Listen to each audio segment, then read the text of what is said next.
terkait dengan putusan Majelis Kehormatan Mahkamah Konstitusi, ada beberapa hal yang harus saya sampaikan untuk meluruskan berbagai fakta sebagai berikut. 1. Sesungguhnya saya mengetahui dan telah mendapatkan kabar bahwa upaya untuk melakukan politisasi dan menjadikan saya sebagai objek di dalam berbagai putusan Mahkamah Konstitusi dan putusan Mahkamah Konstitusi terakhir maupun tentang rencana pembentukan Majelis Kehormatan MK telah saya dengar sebelum Mahkamah Konstitusi MK terbentuk. 2. Namun, meski saya sudah mendengar ada skenario yang berupaya untuk membunuh karakter saya, tetapi saya tetap berbaik sangka, berhusnuzon, karena memang sudah seharusnya begitulah cara dan karakter seorang Muslim berpikir. 3. Saya berkeyakinan tidak ada selembar daun pun yang jatuh di muka bumi ini tanpa kehendaknya, dan sebaik-baik skenario manusia tentu jauh lebih baik skenario Allah Subhanahu wa Ta'ala, Tuhan yang Maha Kuasa. 4. Sejak awal saya sudah mengatakan bahwa jabatan itu adalah milik Allah Subhanahu wa Ta'ala, Tuhan yang Maha Kuasa, sehingga pemberhentian saya sebagai ketua Mahkamah Konstitusi tidak sedikit pun membebani diri saya. Saya yakin dan percaya bahwa di balik semua ini, insya Allah ada hikmah besar yang akan menjadi karunia bagi saya dan keluarga besar saya, sahabat dan handai taulan, dan khusus bagi Mahkamah Konstitusi Nusa dan bangsa. 5. Namun demikian wajib bagi saya untuk meluruskan beberapa hal agar publik memahami tentang apa sesungguhnya yang terjadi. 6. Yang pertama, meski saya mengetahui tentang rencana dan adanya skenario terhadap diri saya melalui pembentukan Majelis Kehormatan Mahkamah Konstitusi, saya tetap memenuhi kewajiban saya sebagai Ketua MK untuk membentuk Majelis Kehormatan Mahkamah Konstitusi sebagai bentuk tanggung jawab amanah jabatan yang diembankan kepada saya selaku Ketua Mahkamah Konstitusi. 7. Yang kedua, saya menyayangkan proses peradilan etik yang seharusnya tertutup sesuai dengan peraturan Mahkamah Konstitusi dilakukan secara terbuka. Hal itu secara normatif tentu menyalahi aturan dan tidak sejalan dengan tujuan dibentuknya Majelis Kehormatan yang ditujukan untuk menjaga keluhuran dan martabat hakim konstitusi, baik secara individual maupun secara institusional. 8. Begitu pula halnya tentang putusan Majelis Kehormatan Mahkamah Konstitusi.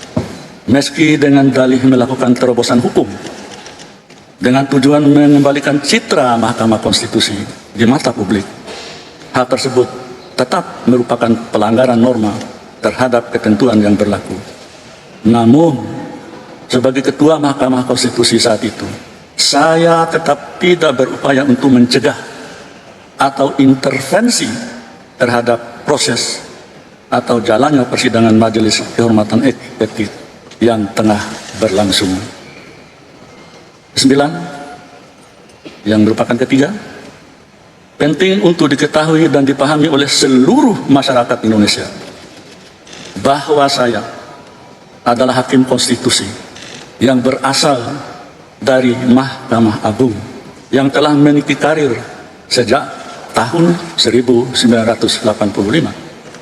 Artinya, sudah hampir 40 tahun saya menjalani profesi hakim, baik sebagai hakim karir di bawah Mahkamah Agung maupun hakim di Mahkamah Konstitusi sejak tahun 2011 dan telah saya jalani tanpa melakukan perbuatan yang tercela. Saya tidak pernah berurusan dengan Komisi Yudisial atau Badan Pengawas Mahkamah Agung, juga tidak pernah melanggar etik sebagai hakim konstitusi sejak diberi amanah pada tahun 2011. Ke-10 yang merupakan bagian keempat. Saya menyadari dengan sepenuh hati ketika menangani perkara pengujian undang-undang pemilu, khususnya terkait dengan batas usia capres dan cawapres, perkara tersebut sangat kuat nuansa politiknya. Namun, sebagai hakim konstitusi yang berasal dari hakim karir, saya tetap patuh terhadap asas-asas dan ketentuan hukum yang berlaku. Sedari awal, sejak menjadi hakim dan hakim konstitusi, saya mengatakan bahwa jika seorang hakim memutus tidak berdasarkan suara hati nuraninya, maka sesungguhnya dia sedang menghukum dirinya sendiri. Dan pengadilan tertinggi sesungguhnya adalah pengadilan hati nurani. Oleh karena itu, saya tidak pernah takut dengan tekanan dalam bentuk apapun dan oleh siapapun dalam memutus sebuah perkara sesuai dengan keyakinan saya sebagai hakim yang akan saya pertanggungjawabkan kepada Allah Subhanahu wa Ta'ala, Tuhan yang Maha Kuasa. 11. Fitnah yang dialamatkan pada saya terkait penanganan perkara nomor 90 garis miring PUU garis datar 21 garis miring 2023 adalah fitnah yang amat keji dan sama sekali tidak berdasarkan atas hukum dan fakta. Saya tidak akan mengorbankan diri saya, martabat saya, dan kehormatan saya di ujung masa pengabdian saya sebagai hakim demi meloloskan pasangan calon tertentu. Lagi pula, perkara pengujian undang-undang hanya menyangkut norma, bukan kasus konkret.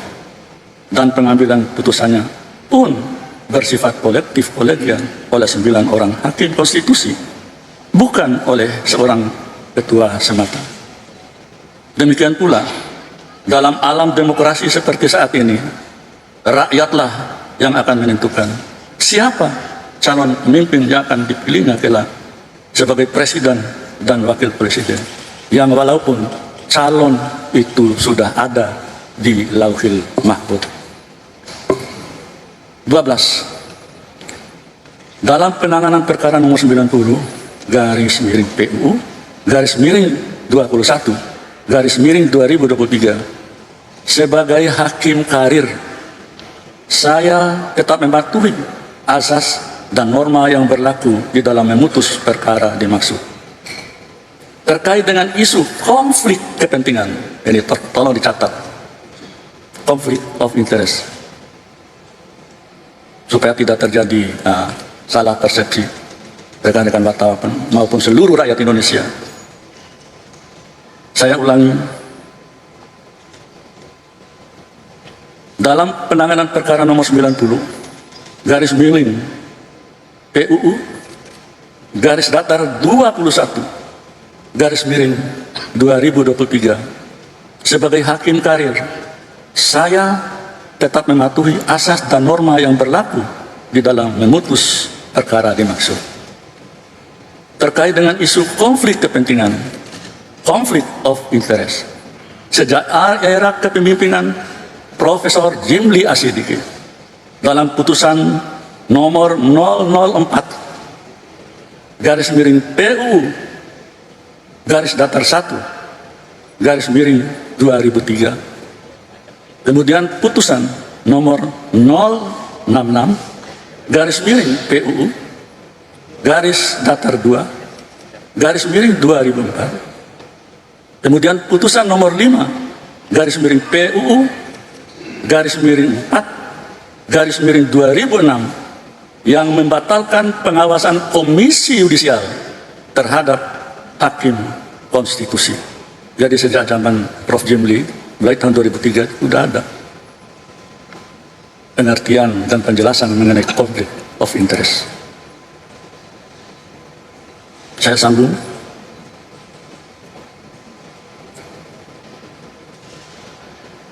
Putusan nomor 48 garis miring PU garis miring 9 garis miring 2011. Kemudian putusan nomor 49 garis miring PUU garis datar 9 garis miring 2013 di era kepemimpinan Profesor Dr. Mahfud MD. Kemudian putusan nomor 97 garis miring PUU garis datar 11 garis miring 2013. Kemudian putusan nomor 1 garis datar 2 garis miring PUU garis datar 12 garis miring 2014 yang membatalkan Perpu Mahkamah Konstitusi di era kepemimpinan Bapak Hamdan Zulfa. Lalu putusan perkara nomor 53 garis miring PUU garis datar 14 garis miring 2016. Kemudian putusan nomor 53 garis miring PUU garis datar 14 garis miring 2016 di era kepemimpinan Profesor Dr. Arif Hidayat.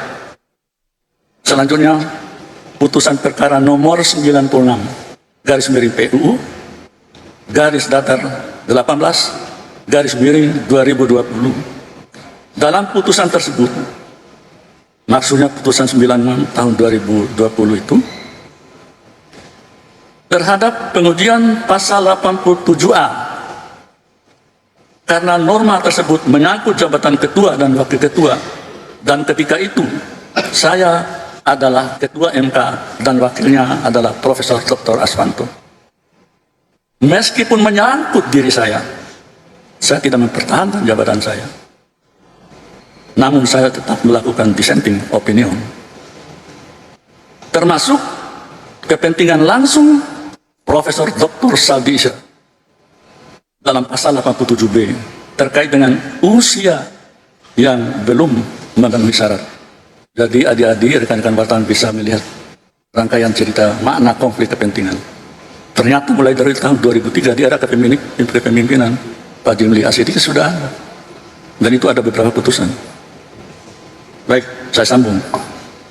13. Dengan berbagai jurisprudensi di atas yang pada intinya menjelaskan bahwa perkara pengujian undang-undang di Mahkamah Konstitusi adalah penanganan perkara yang bersifat umum, bukan penanganan perkara yang bersifat pribadi atau individual yang bersifat private.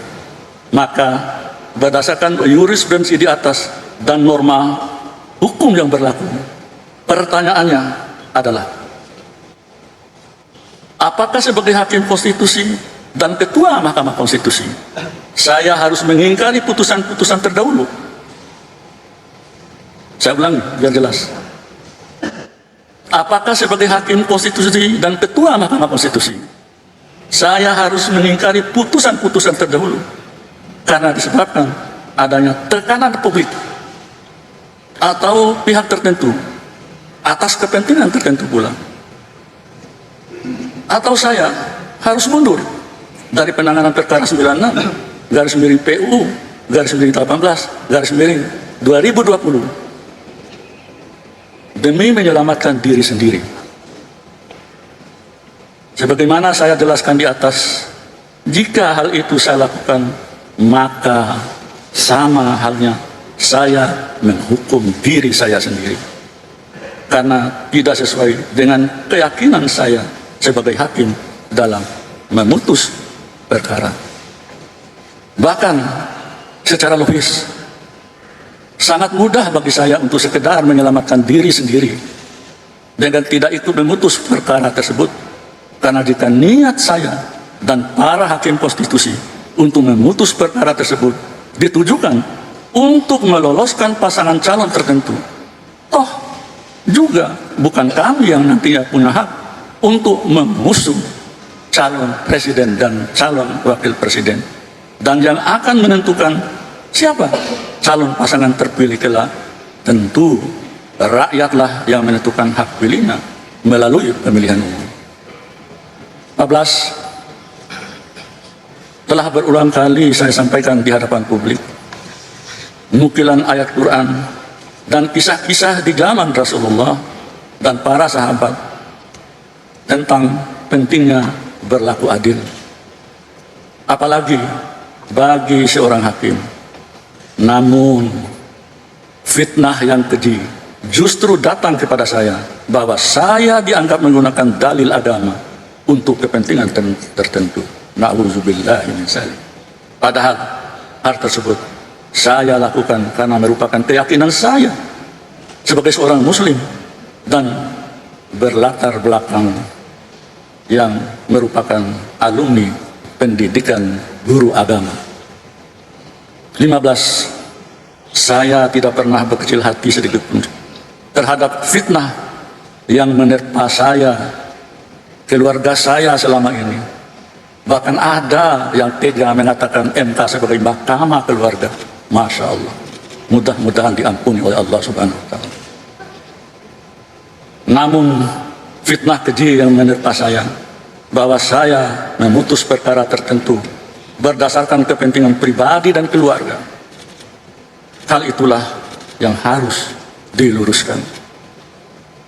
Seorang negarawan harus berani mengambil keputusan demi generasi yang akan datang. Jadi sebuah keputusan Mahkamah Konstitusi bukan berlaku untuk hari ini, tapi berlaku untuk generasi yang akan datang. Berbeda hanya dengan politisi, ya mohon maaf,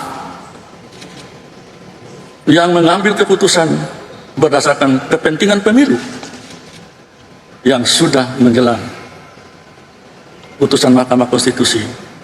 Sekali lagi, tidak berlaku untuk saat ini saja, tetapi berlaku untuk seterusnya. 16.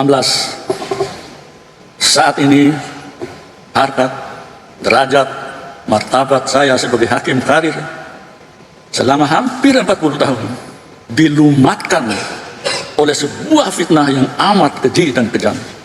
Tetapi saya tidak pernah berkecil hati dan pantang mundur dalam menegakkan hukum dan keadilan di negara tercinta. Saya tetap yakin bahwa sebaik-baik skenario manusia siapapun untuk membunuh karakter saya, karir saya, harkat dan derajat, serta martabat saya dan keluarga besar saya, tentu tidak akan lebih baik dan indah dibandingkan skenario atau rencana Allah Subhanahu wa Ta'ala, Tuhan yang Maha Kuasa. 17. Saya hanya berpasrah diri kepada Allah Subhanahu wa Ta'ala atas fitnah dan fitnah yang keji dan kejam yang menimpa diri dan keluarga saya, serta diiringi selalu doa dan ikhtiar terbaik bagi kepentingan bangsa dan negara. Semoga yang selalu memfitnah, yang membuat isu, yang menyudutkan diri saya dan keluarga saya, atau yang mendolimi saya, diampuni oleh Allah Subhanahu wa Ta'ala, Tuhan yang Maha Kuasa.